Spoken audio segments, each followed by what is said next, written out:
Good morning বন্ধুরা, তোমরা সবাই কেমন আছো? আশা করছি তোমরা সবাই খুব ভালো আছো। আমিও খুব ভালো আছি। সকালবেলায় শুরু করলাম রান্নাঘর থেকে, কেননা আমার সকালটা শুরু হয় সকালে চোখ খোলা থেকেই। আমি আগে ঘরের আশিবাসি কাজ যেটুকু থাকে দুজনে মিলে, মা আর আমি দুজনে মিলে করে নিয়ে তারপরেই চলে আসি রান্না করতে। তো রান্না করতে চলে এসেছি। মাকে প্রতিদিনের মতো জামা কাপড়গুলো আমি সার্ফের জলে মেখে দিয়ে এসেছি আর ঘরটাকে ঝাঁট দিয়ে এসেছি। আজকে ঘরটা মোছার টাইম হয়নি, তো মা বলল আমি একটা নেতা দিয়ে আমি মুছে নিচ্ছি, তুমি যাও রান্না বসাতে।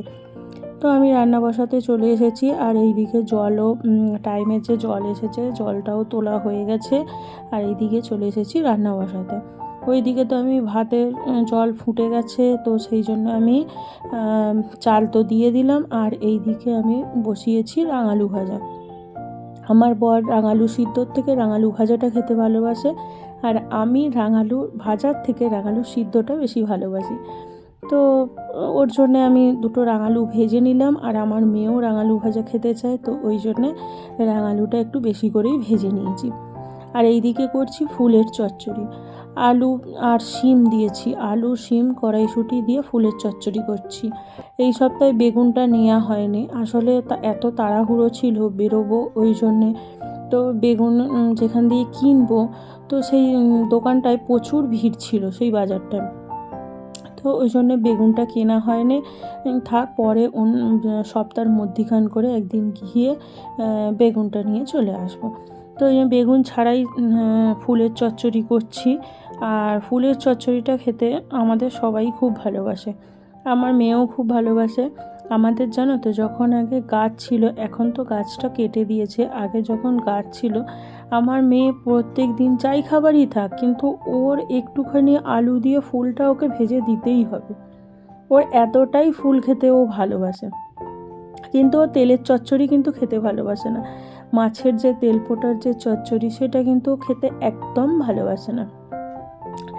তো যাক আমার এইদিকে রান্নাও হয়ে গেছে। আর একটু চাপা দিয়ে রাখতেই আলুগুলো কিন্তু খুব সুন্দরভাবে সিদ্ধ হয়ে গেছে। উপর থেকে একটু কাঁচা সর্ষের তেল দিয়ে আর একটু ঢাকনাটা খুলে ভাজা ভাজা করে নিলাম, যাতে সুন্দর সর্ষের তেলের বেশ ফ্লেভারটাও ছাড়ে আর খেতেও টেস্ট হয়। তো এখানে আমার রান্নাটা হয়ে গেছে, তো ওইটা নাবিয়ে নিচ্ছি। নিয়ে কড়াটাকে ভালো করে পরিষ্কার করে নিয়ে ওই কড়াতেই আমি কালকের যে বেসনটা ছিল সেটা বললাম যে আজকে করে নেব, তো সেইটাকেই ওই বড়া মতো করে ভেজে নিচ্ছি। আসলে ওর মধ্যে একটু পেঁয়াজ আর কাঁচা লঙ্কা কুচিয়ে দিয়েছিলাম। আর বেসনের ওই ব্যাটারটার মধ্যে তো পেঁয়াজ, আদা, রসুন, কাঁচা লঙ্কা সব বাটাই ছিল, সেহেতু খেতে খুব সুন্দর দুর্দান্ত স্বাদ হয়েছিল। একটু নরম হয়েছিল, কিন্তু পেঁয়াজিটা একটু নরম হয়েছিল, কিন্তু খেতে কিন্তু দুর্দান্ত স্বাদ হয়েছিল। তো এইরকম আমি 3-4টে ভাগ করে আমি ভেজে নিয়েছি। আর অল্প তেলেই আমি রান্নাটা করেছি। আসলে আমার বরের ফ্যাটি লিভার, তো ওই জন্য আমি বেশি তেল মশলা দিয়ে আমি বেশি রান্নাও করি না। তো অল্প তেলেই রান্নাবান্নাটা আমি করার চেষ্টা করি, সে যাই রান্নাই হোক, মাটন হোক, চিকেন হোক, কিংবা এমনি সাধারণ দিনের যে তরকারিপাতি, সেগুলো সমস্ত কিছুটাই তো আমি অল্প তেলেই আমি রান্নাবান্নাগুলো করার চেষ্টা করি। আর ওই দিকে কিন্তু ভাতটায় জল কম হয়েছিল, ওই জন্য 1 মগ জল আমি দিয়ে দিলাম। একটু জল কম হলে ভাতটায় কেমন ফ্যানগুলো আটকে আটকে যাবে। আর এখন একটু বেশি তেল দিয়ে এই মাছগুলো ভেজে নিচ্ছি। এই মাছগুলো হলো ফ্যাসা মাছ। তো এই মাছগুলো খেতে খুব ভালো লাগে, আর ইলিশ মাছের মতো বেশ স্বাদ লাগে। এই ফ্যাসা মাছ, খয়রা মাছ, এই মাছগুলোকে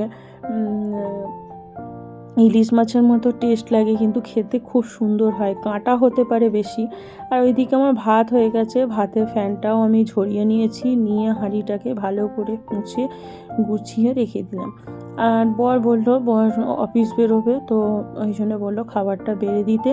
তো এইদিকে রান্না করতে করতেই ওইদিকেও খাবারও বেড়ে দিচ্ছি। আসলে সকালবেলাটা এতটাই তাড়াহুড়োর মধ্যে কাটে যে একদম নিঃশ্বাস নেওয়া যায় না, মানে নিঃশ্বাসটাকে বন্ধ করেই কাজ করলে ভালো হয়।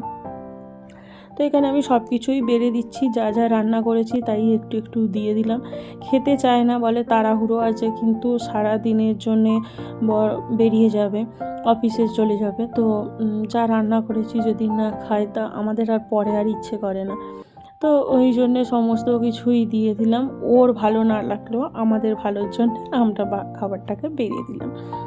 আর এইদিকে বসিয়ে দিয়েছি মাছের ঝাল। প্রথমে ভাজা দিয়েছিলাম, তখন বলছে যে একটু মাছের ঝাল হলে ভালো হয়, তো মাছ ভাজাটাকে তুলে নিয়েছি, নিয়ে আমি দাঁড়াও ঝাল করে দিচ্ছি। ঝাল করতে কতক্ষণ লাগবে, মাছটা ভাজা হতেই যা একটু বেশিক্ষণ টাইমটা লাগে, ঝাল হতে বেশিক্ষণ টাইম লাগবে না।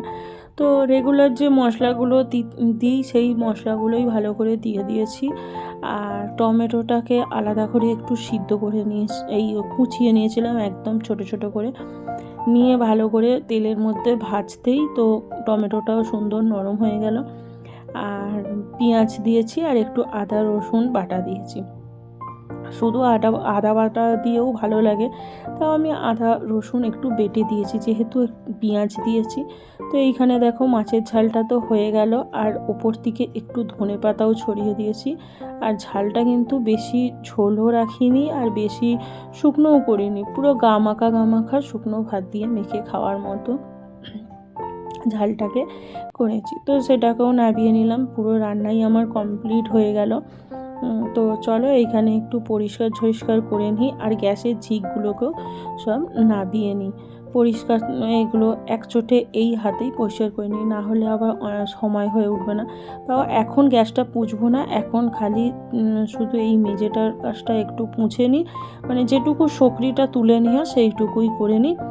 আর গ্যাসের ওপর থেকে হাঁড়িটাকেও নামিয়ে রাখলাম, রেখে গ্যাসটা হালকা করে একটু মুছে নিলাম। পরে তো সার্ফের জল দিয়ে ভালো করে পরিষ্কার করে মুছে নেব। এখন যাব ঘরের কাজ করতে। তো ঘরের কাজ ঘরে এসে এই জলের বোতলগুলোকে সব বাইরে বার করে রাখলাম। সকাল থেকে সেরকমভাবে তো ভালো করে তো মানে ডিপ ক্লিনিং যে পরিষ্কারটা সেটা তো হয়ে ওঠে না। 9টার মধ্যে রান্না করে বরকে দিতে হবে, অফিস বেরোবে, আবার কাল থেকে মেয়ের স্কুল শুরু হয়ে যাবে, সেহেতু অনেকটাই সকাল সকাল সমস্ত কিছুটা করতে হবে। তাও আমি 6:30টায় আমি উঠে সমস্ত কিছু কাজ বাজ সেরেই রান্না বসিয়ে দিই। আর ঘরে এত ধুলো যে সেগুলো প্রতিদিন যদি না ঝাড়ি সেটা বেড়ে এতটাই বেড়ে যাবে। আর আমাদের সবারই তো ডাস্ট অ্যালার্জি রয়েছে, তো একটু ধুলোতেই প্রচুর পরিমাণে হ্যাঁচো হয়। তো এই জন্য আমি হাতের সামনে যেটুকু থাকে সেটুকুটা আমি ভালো করে পরিষ্কার করে নিই। অল্প অল্প করে নিলে বেশি মানে অনেকটা মনেও হয় না, আর ধুলোটাও বেশি জমে না।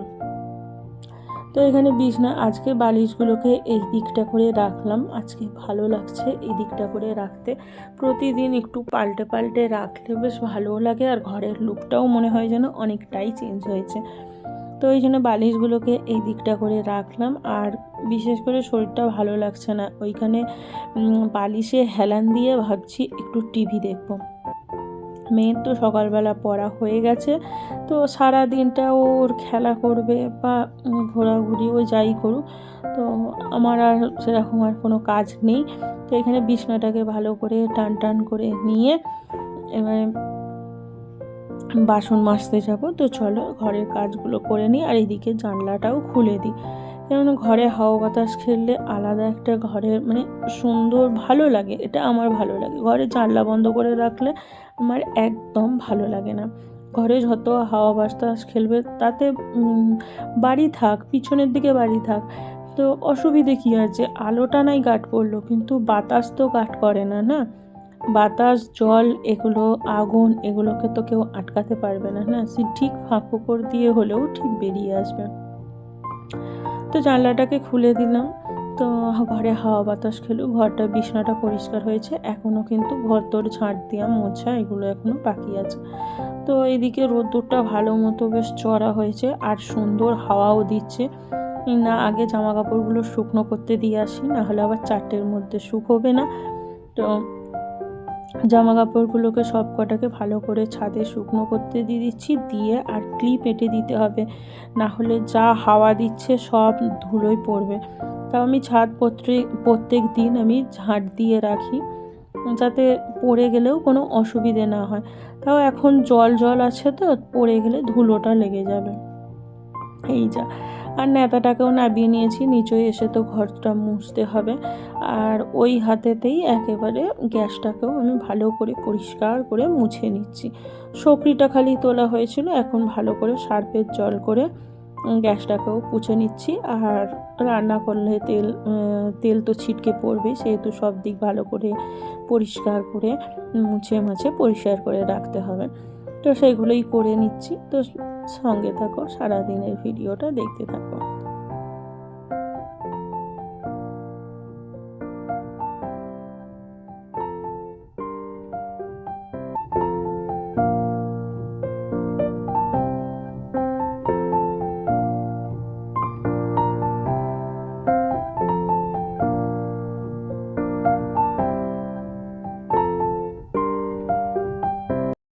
তারপর চলে এসেছি বাসন মাজতে। তো সমস্ত বাসনগুলোকে সব জড়ো করে রেখে দিয়েছিলাম, তো সেইগুলোই এখন ভালো করে পরিষ্কার করে নিচ্ছি।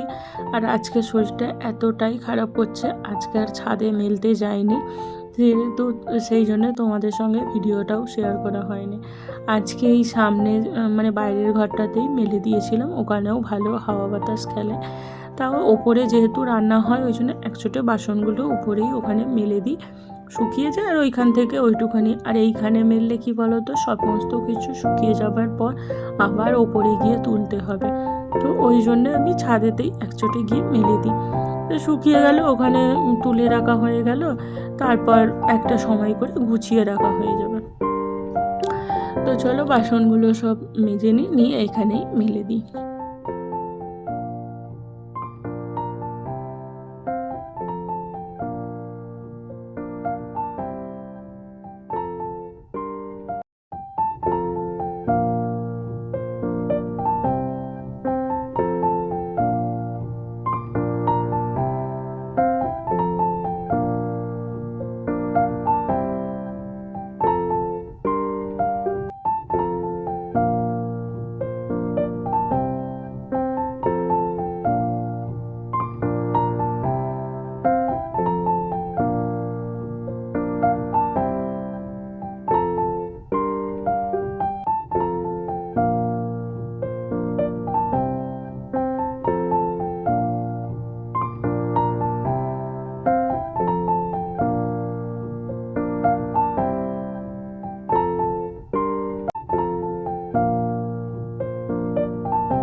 আর টাইমে জল এসেছিল, সেখানে তো ড্রামে করে সব জলগুলো ভরা ছিল, সেখান থেকেই এই 2 বালতি জল এনে বাসনগুলোকে মাজছি। 1 বালতি জলে বাসন মাজবো আর 1 বালতি জলে ঘরদোরগুলো মুছে নেবো।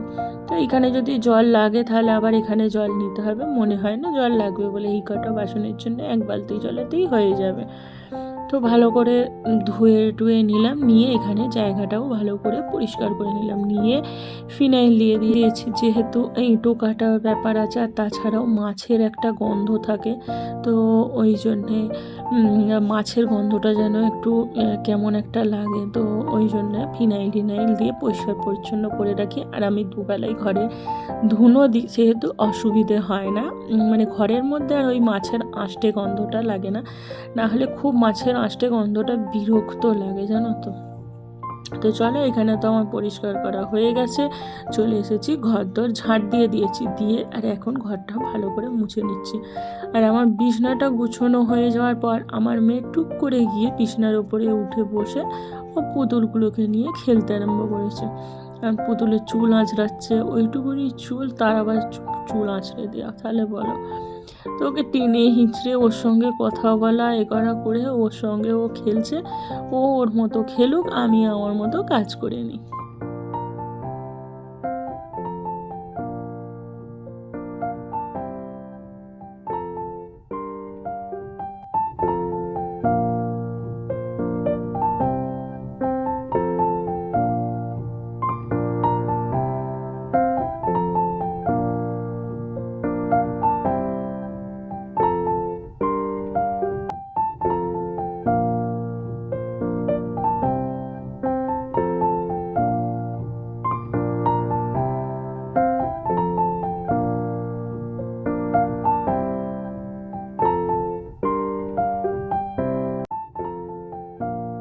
আমার এখনও অবধি খাবার জল আনাও হয়নি, আর এখনও অবধি ডাস্টবিনের ময়লাটাও ফেলা হয়নি।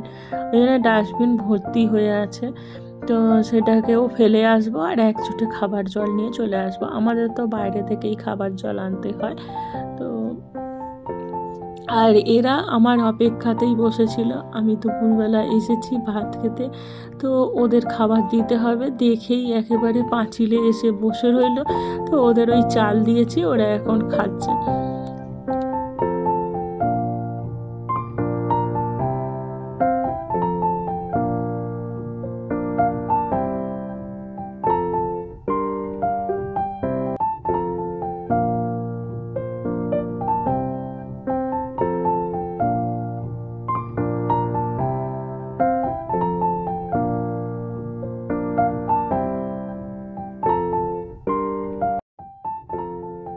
আর ওরাও চিনে গেছে কেমন, দেখো সাহস করে সামনে এসে এসে যেগুলো সামনে চালগুলো আছে সেগুলো কিন্তু ওরা খুঁটে খুঁটে খাচ্ছে।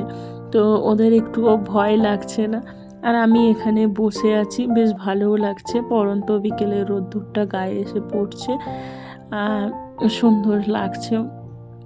আর তোমাদের প্রতিদিনই বলি যে আমি পায়রাকে খেতে দিই, কিন্তু কোনো দিনও দেখানো হয় না। তো আজকে সেই দেখানো, মানে হাতে ফোনটাও ছিল আর ফোনটা নিয়ে এসেছি।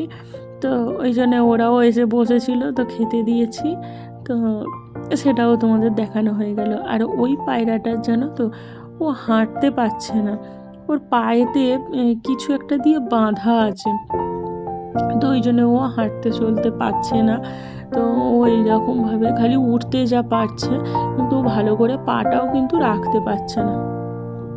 জানি না কেন এরকমভাবে, যাদের পায়রা তারাই ওই রকমভাবে বেঁধে রেখেছে। তো আমার তো এইসব সম্পর্কে কোনো আইডিয়া নেই যে কেন এইরকমভাবে রাখে বা কিছু। আর আমার শরীরটা এতটাই খারাপ করছে আর খুব ঠান্ডা ঠান্ডা লাগছে, তো ওই জন্যই রোদ্দুরটা এসে বসেছিলাম। আর নিচু থেকে আমার মেয়ে ডাকছে, তো ওটাই দেখালাম। ওই দেখো ও সমস্ত কিছু ওদের খাবার সব কিছু নিয়ে এসেছে, এসে ও খেতে দেবে। ওর খেতে দিয়ে দিক, আমি বলছি যে আমি চাল দিয়েছি, ও তাও শুনবে না, ও খেতে দেবে। আসলে বাচ্চারা যা বড়দের যা দেখে ওরা তো সেই মতোই করবে, তাই না? ও দেখে যে আমি খেতে দিই, ওর ঠাকমা খেতে দেয়, তো ওই জন্য ওরও ইচ্ছে যায় মাঝে মধ্যে যে খেতে দিতে। আর আমার মা পুরী ঘুরতে গেছিলো, তো জিভে গজা এনে দিয়েছে, ও সেইগুলোই একটা একটা করে ওই বসে বসে খাচ্ছে। দেখো না কোথায় রাখছে চালটাকে, আবার চালের ওপরে তুলে দিচ্ছে। ওকে বলছি যে তুই পারবি না, আর চালে জামা কাপড় আছে, ওরা এসে ঝপাং করে এসে বসবে আর সব জামা কাপড়গুলো সব নিচয় পড়ে যাবে। ওই জন্য আমি বলছি নিচতে দে, সে শুনবে না। আর ওই ওদের বাড়ির ফাঁক দিয়ে দেখো সূর্য মামা কি সুন্দর উঁকি মারছে, দেখতে কি ভারী মিষ্টি লাগছে। এখন যেটা মিষ্টি লাগছে এর দুদিন বাদে সেটাই আবার অসহ্য হয়ে উঠবে, গায়ে লাগলেই যেন জ্বালা পোড়া হয়ে যাবে। তো সকলকে জানাই গুড ইভিনিং। মেয়েকে দুধ জাল দিয়ে দিয়েছি, আর এইটা ওবেলার ভাত ছিল, আমি এরকমভাবে গরম করে নিচ্ছি। আর এখানে আলু ভাজা কুটে নিয়েছি, ভাতের সঙ্গে আলু ভাজা দিয়ে খাওয়া হবে। আর এখানে মা আর মেয়ে ওদের দুজনের জন্য রুটি করছি। তো ওরা ভাত খাবে না, আমি বললাম যে ভাত বসিয়ে দেবো, বললো না আমরা ভাত খাবো না, আমরা রুটি খাবো। তো এই একচোটে আলু ভাজা করে নিচ্ছি, ওই আলু ভাজা দিয়েই রুটি খেয়ে নেবে, কিন্তু মেয়ে খাবে না। মেয়ের জন্য আলাদা করে ও বললো যে ও নিজেই ওর ডিমটা ভেজে নেবে। তো থাক, আমাদের তিনজনের জন্য আলু ভাজা করছি, আর মায়ের আর মেয়ের জন্য রুটি করে নিচ্ছি। একচোটেই বেলে নিয়েছি, নিয়ে একটা খোলার মধ্যেই হয়ে যাবে। আজকে অল্প কটাই রুটি হচ্ছে।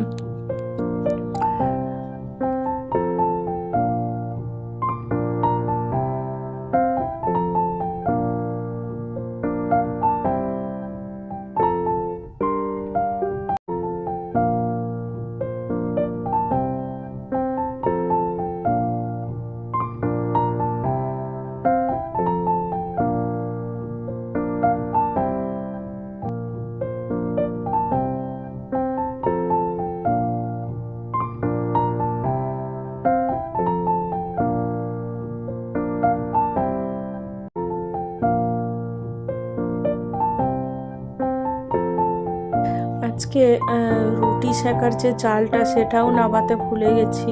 তো ওই জন্যে কী দিয়ে রুটিটা সেঁকবো, তো ওই জন্যে হাতের সামনে যে ভাত দেখছিলাম যে হাতাটা, সেটা দিয়েই রুটিটা সেঁকে নিচ্ছি। কী আর করবো, ওইটা দিয়েই এখন কাজ চালিয়ে নিচ্ছি। তো এখানে প্রত্যেকটা রুটি কিন্তু সুন্দরভাবে ফুলছে কিন্তু, বলো। এরকম রুটি ফুললে মনটাও ভালো লাগে আর মানে রুটি করার এনার্জিটাও লাগে। রুটি না ফুললে কিন্তু একটুও ভালো লাগে না। চলো এখানে আলু ভাজাটাও বসিয়ে দিই। কড়ার মধ্যে 5 ফোড়ন দিয়েছি আর শুকনো লঙ্কা দিয়েছি। ওটা যতক্ষণে ফুটফাট করছে, এদিকে রুটিগুলো আমি হটপটের মধ্যে ঢুকিয়ে নিই।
আলু ভাজা হয়ে গেল, কড়াতে নামিয়ে রেখে দিচ্ছি। আর এই কড়াটাকেই ভালোভাবে গুছিয়ে রেখে দিচ্ছি, কালকে রান্না করে নেবো এই কড়াতে। ওই কড়াতে ডিম ভাজা হয়েছে আর এই কড়াতে খালি আলু ভাজাটা হয়েছে, তো কালকে এই কড়াতেই রান্না হয়ে যাবে। আর গ্যাসটাও ভালো করে মুছে নিই। তাহলে চলো ভিডিওটাও এখানে শেষ করছি। দেখা হবে অন্য একটি ভিডিওতে। ততক্ষণ অবধি সবাই সুস্থ থাকবে, ভালো থাকবে, সাবধানে থাকবে। দেখা হবে অন্য একটি ভিডিওর সঙ্গে। ততক্ষণ অবধি টাটা, সবাই ভালো থেকো। আবার কালকে তোমাদের সঙ্গে নিয়ে ভিডিও শুরু করব।